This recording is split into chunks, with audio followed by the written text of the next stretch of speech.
Hello guys, welcome back to our YouTube channel movies vision in Hindi. Last video में हमने cover किया था होकाई season 1 का फर्स्ट एपिसोड, और उस वीडियो में मैंने आपसे कहा था कि होकाई सीज़न 1 का सेकंड एपिसोड हम कुछ ही दिनों में अपने चैनल पे अपलोड कर देंगे। तो आज हम कवर करेंगे होकाई सीज़न 1 का सेकंड एपिसोड। तो फ्रेंड्स, वीडियो शुरू करने से पहले अगर आप चैनल पे नए हैं तो ज़रूर सब्सक्राइब कीजिए, बेल आइकन की नोटिफिकेशन ऑल पे क्लिक कर दीजिए, आपको मेरी लेटेस्ट वीडियो सबसे पहले मिल जाएगी। वीडियो को स्टार्टिंग से लेके एंड तक पूरी देखिएगा, तभी आपको स्टोरी समझ लगेगी। चलिए गाइस, स्टोरी शुरू करते हैं। एपिसोड 1 के लास्ट में हमने देखा था कि होकाई कैसे केट बिशप को टेररिस्ट से सेफली बचा लेता है और वहाँ से एक स्ट्रीट में ले आता है। उसके बाद हम देखते हैं कि केट होकाई को पहचान लेती है और होकाई केट से उसकी आइडेंटिटी पूछता है तो वो अपना नाम बताती है, केट बिशप। इसके बाद होकाई वहाँ से केट बिशप को किसी सेफ जगह पे लेके जाने के लिए चला जाता है। रास्ते में जाते जाते होकाई केट से पूछता है कि वो ये फ़ाइट कब से सीख रही है, तो वो बताती है कि जब से वो 5 साल की थी वो ये फ़ाइट तब से सीख रही है। होकाई यहाँ पे उसको एक छोटी बच्ची समझकर बहुत ही हल्के में लेता है। इसके बाद वो दोनों केट के अपार्टमेंट में आ जाते हैं, जहाँ पे वो बड़ा अपार्टमेंट देख के पूछता है केट से कि ये अपार्टमेंट उसका है, तो केट उसे बताती है कि नहीं, ये उसे विरासत में मिला है। और होकाई को वहाँ पर उसकी असली एज का पता लगता है, जो कि 22 होती है। उस अपार्टमेंट में हम केट के डॉग को भी देखते हैं, जो कि लास्ट टाइम उसे वहाँ पर छोड़ गई थी। आगे होकाई उसे वो कपड़े चेंज करने के लिए कहता है, जिस वजह से वो टेररिस्ट उसके पीछे पड़े थे। होकाई केट से पूछता है कि उसे ये निंजा सूट कहाँ से मिला, तो केट उसको बताती है कि उसे एक नीलामी में ये सूट मिलता है। केट यहाँ पे एवेंजर की बहुत बड़ी फ़ैन होती है, जिस वजह से वो होकाई को पेपर पे ऑटोग्राफ देने के लिए कहती है। यहाँ पे होकाई उससे पूछता है कि वो ठीक है, उसे चोट तो नहीं लगी, तो केट उसे जवाब में कहती है कि हाँ, वो बिल्कुल ठीक है, उससे कुछ भी नहीं हुआ। इसके बाद होकाई उसे कंफर्म करता है कि उसका फेस तो नहीं किसी ने देखा, क्योंकि जो भी होकाई की ड्रेस पहनता था उसके लाखों दुश्मन थे, जिसमें से ट्रैक सूट माफिया भी एक होते हैं। बट केट उसे आंसर में कहती है कि वो बिल्कुल श्योर है, उसका फेस किसी ने नहीं देखा। अब पिछले एपिसोड में ट्रैक सूट माफिया के लोग उस निंजा सूट पहने रोलिंस को यहीं कहीं जाता देखते हैं, जिस वजह से वो इसका पता ढूंढ लेते हैं। अब ये अपार्टमेंट केट बिशप का होता है, और जिस वजह से वो टेररिस्ट यहाँ पे पहुँच जाते हैं और बाहर से केट बिशप को आवाज़ देते हैं। उन्हें लगता है कि वो रोलिंस यहीं कहीं पे छुपा है, जिस वजह से वो बाहर से एक फायर बोतल अंदर अपार्टमेंट में फेंक देते हैं। अब उस अपार्टमेंट में बहुत ज़्यादा आग लग जाती है, जिस वजह से होकाई केट और उसके डॉग को किसी तरह से दूसरे रास्ते से निकाल के वहाँ से भाग जाते हैं। अब केट का वो सूट वहाँ पे अपार्टमेंट में रह जाता है, और होकाई उसे कहता है कि वो आप बाद में ले जाएंगे, जान बचानी ज़्यादा ज़रूरी है। केट के अपार्टमेंट में पड़ा सारा सामान जल जाता है, और इसके बाद होकाई उसे एक मेट्रो स्टेशन पर ले जाता है, जहाँ से वो एंटीबायोटिक लिक्विड्स और फर्स्ट एड का थोड़ा सामान परचेज करता है। उसके बाद केट होकाई से कहती है कि वो एक ऐसी जगह जानती है जो यहाँ से बहुत ही पास में है और सेफ। दरअसल ये केट की आंटी का घर होता है, जो कुछ दिनों के लिए फ्लोरिडा में गई हुई थी, और अब ये घर तो खाली पड़ा था, इसलिए केट किसी तरह से वहाँ पे एंटर होकर वहाँ पे रहने लग। अब होकाई यहाँ से चला जाता है केट का सूट लेने के लिए उसके अपार्टमेंट में, जहाँ पे फायर ब्रिगेड आई होती है, और उनके कपड़े पहन के अंदर चला जाता है। कुछ देर ढूंढने के बाद भी उसे वो सूट नहीं मिलता, जिस वजह से वो बाहर आ जाता है और फायर ब्रिगेड में अपने क्लॉथ चेंज करके उस वैन का डोर क्लोज करता है। तभी उसे डोर के मिरर पे एक स्टिकर नज़र आता है, जिस पे लिखा होता है नाइस लॉर्पर्स, जो कि एक फाइटिंग क्रू होता है, जिस वजह से होकाई का शक सीधा नाइस लॉर्पर्स पर जाता है। अब वहाँ से वो केट के पास वापस उसी अपार्टमेंट में आ जाता है। अपार्टमेंट में आने के बाद वो गूगल पे सर्च करता है नाइस लॉर्पर्स, कि उसे लगता है कि शायद उसे सर्च करने से कोई क्लू मिल जाए, जिस वजह से वो जल्दी से जल्दी उन तक पहुंच सके। तभी उसे नाइट लॉर्पर के पेज में से एक लड़का दिखता है, जिसने वही निंजा सूट पहना होता है, जिस वजह से ये आइडिया उसका बहुत ही हेल्पफुल साबित हो जाता है। अब वो यहाँ पे एक नाइट स्पेंड करने के बाद नेक्स्ट मॉर्निंग बैटन अपने बच्चों को घर जाने के लिए एयरपोर्ट पे ड्रॉप कर देता है। वहाँ से वह बच्चे अपने घर चले जाते हैं। आगे हम देखते हैं कि केट टीवी में न्यूज़ देख रही होती है, जिसमें वो बताते हैं अरमान की मौत के बाद सबसे पहले उस घर में से बाहर निकले शख्स ने भी निंजा सूट पहना था रोलिन की तरह, जिस वजह से नीलामी में देखे गए निंजा रोलिन्स और अरमान के घर से बाहर निकले शख्स का भी हुलिया सेम था, जिस वजह से पुलिस का शक भी रोलिन्स पर जाता है, और वो सोचते हैं कि इसका अगला शिकार पता नहीं कौन है। बैटन भी उस समय वहाँ पर पहुँच जाता है, जिस वजह से वो भी ये सारी न्यूज़ देख लेता है। केट बैटन को कहती है कि अब उसने काम पर जाना है अपने माँ एलियनर के ऑफिस में।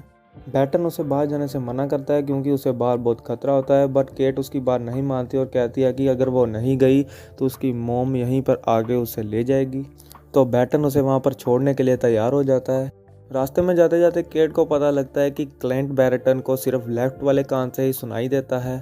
इसके बाद केट का ऑफिस आ जाता है जहाँ पर बैटन उससे इमरजेंसी के लिए उसका फ़ोन नंबर मांगता है और केट से कहता है कि वो सिर्फ इमरजेंसी में ही उसको कॉल कर सकती है, वरना वो उसका नंबर ब्लॉक में डाल देगा। इसके बाद केट चली जाती है और बैटन अपने रास्ते चला जाता है। अब केट यहाँ पे ऑफिस में पहुँच जाती है जहाँ पर जैक भी आया होता है। अरमान, जिसकी डेथ हो चुकी है, वो जैक का अंकल लगता था और जैक बहुत ही करीब था उसके, जिस वजह से केट उसकी डेथ का रिग्रेट करती है जैक से और पूछती है कि अब उसकी सारी जायदाद का क्या होगा। तभी उसकी माँ एलियनर उसे बीच में टोक देती है और कहती है कि उसने ये कैसे कपड़े पहने हुए हैं। कहती है कि आज रात को जैक ने डिनर रखा है जिस वजह से वो भी इसमें शामिल हो, बट केट कहती है कि उसकी एक शर्त है कि डिनर में सिर्फ उसी के बताए टॉपिक पे बात होगी। तो वो दोनों इस बात को मान लेते हैं। इसके बाद हम क्लिंट बैटन को देखते हैं, वो नाइस फ्लोर पर क्रू के पास पहुंच जाता है और वहां पर वो निंजा सूट में पहने आदमी को देख लेता है। बैटन उसके पास जा रहा होता है और एक लड़की आ जाती है उसके रास्ते में जो कहती है कि उसको यहाँ पर ताका जाकी नहीं करनी चाहिए, पर बैटन उसे बताता है कि वो यहाँ पर सूट लेने आया है जो कि उसका है। लड़की कहती है वो इसे रात को ले जा सकता है क्योंकि ये फाइटिंग अब रात को ही ख़त्म होगी, बट बैटन कहता है कि उसके पास इतना टाइम नहीं है। तो लड़की कहती है उसको इस फाइटिंग के रूल्स एंड रेगुलेशन के मुताबिक चलना होगा। बैटन उस पेपर पे साइन कर देता है और आर्मर पहन के उस निंजा सूट वाले लड़के के पास चला जाता है। बैटन यहाँ पे उसको दो ऑप्शन देता है, जहाँ तो वो उससे फेक फाइटिंग करके उससे वो निंजा सूट ले जाए और यहाँ फिर वो रियल फाइटिंग करके, यानी कि उसके फेस पे पंच देकर उससे वो निंजा सूट ले जाए। अब वो लड़का तो उसे पहचान जाता है कि वो एक होकाई है, बट अब यहाँ पे वो लड़का कहता है कि उसे अब उससे फेक फाइट करनी पड़ेगी क्योंकि उसकी यहाँ पर बहुत ज़्यादा रेपुटेशन है, क्योंकि उसने निंजा सूट भी पहना हुआ है। अब होकाई उसकी बात मान लेता है और उससे फेक फाइटिंग शुरू कर देता है। इसके बाद होकाई उससे हारने की एक्टिंग करता है। फाइट ख़त्म होने के बाद वो लड़का होकाई को उसका निंजा सूट वापस दे देता है। इस बीच केट को पुलिस स्टेशन से फ़ोन आता है। केट के अपार्टमेंट में आग लग जाती है जिस वजह से इंस्पेक्टर उससे इसी बारे में पूछता है, बट केट उसे कह देती है कि वो अभी बिज़ी है, ऑफिस में है, जिस वजह से इंस्पेक्टर कहता है कि वो कल ऑफिस जाने से पहले पुलिस स्टेशन एक बार आके उससे मिले। अब इसके बाद फ़ोन कट हो जाता है। इसके बाद हम देखते हैं क्लाइंट बैटन को, जो कि उसी निंजा सूट को लॉकर में रख देता है और उसी वक्त उसे उसके घर से फ़ोन आता है जो उसकी वाइफ का होता है, जिसमें उससे पूछती है कि वो घर कब आएगा उसने, क्योंकि अपनी बेटी से वादा किया हुआ है क्रिसमस साथ में मनाने का। तो वो उसे कहता है कि वो शायद ही इस बार भी घर पे आ पाए और अपनी बेटी का वादा पूरा करे, बट उसकी वाइफ कहती है कि अभी उसमें 5 दिन बाकी हैं और अभी भी वो घर पे वापस आ सकता है।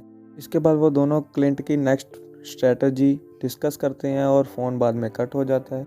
इसके बाद हम केट और एलियनर को जैक के घर डिनर पर देखते हैं जो कि कंप्लीट हो जाता है और इसके बाद केट और जैक में कुछ बातें होती हैं।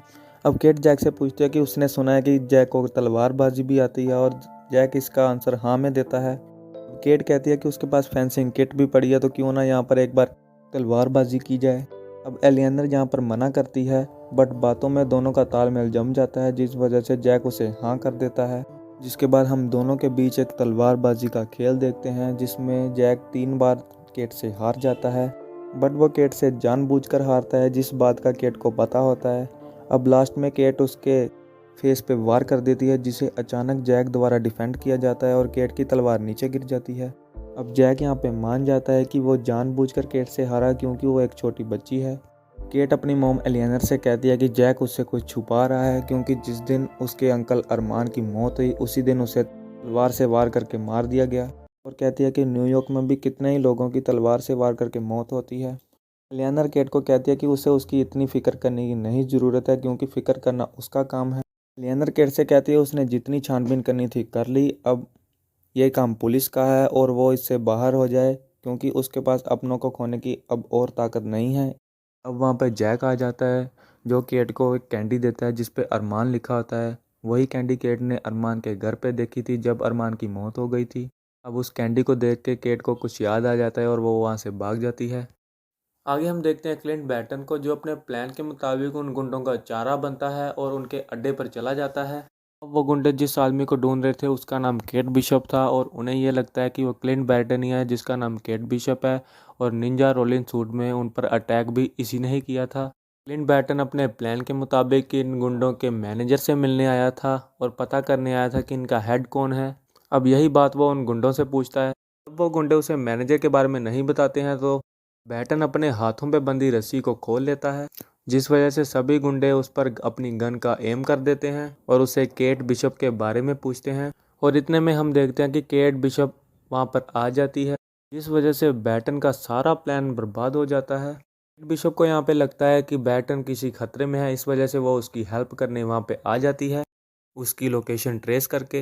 वो गुंडे इन दोनों को बांध देते हैं और जाकर अपने बॉस को इन्फॉर्म कर देते हैं कि उन्हें केट बिशप मिल गई है।